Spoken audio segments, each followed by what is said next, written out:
నా సొమ్ముని నువ్వు ఏ విధంగా దోచుకొని పోతావు, నా షాపులో ఉన్న బంగారం మొత్తం కూడా నువ్వు ఏ విధంగా తీసుకెళ్తావు, నా కష్టాన్ని ఏ విధంగా నువ్వు దోచుకుంటావు అని చెప్పి అతన్ని గట్టిగా పట్టుకున్నాడు. ఆ ఇద్దరు దొంగలు ఒక దొంగని చాలా గట్టిగా పట్టుకుని ఆపే ప్రయత్నం చేస్తున్నాడు, హెల్ప్ నరుస్తున్నాడు, కేకలు వేస్తున్నాడు.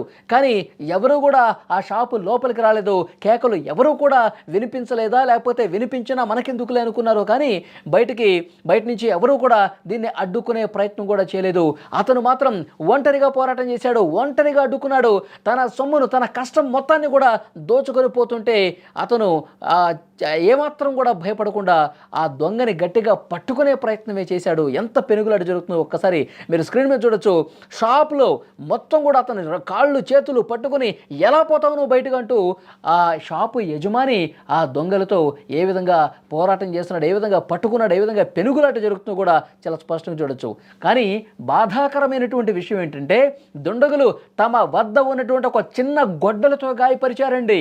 వ్యాపారి అయినా సరే పట్టు వదలలేదు. గొడ్డలితో తల మీద కొడతా ఉన్నారు.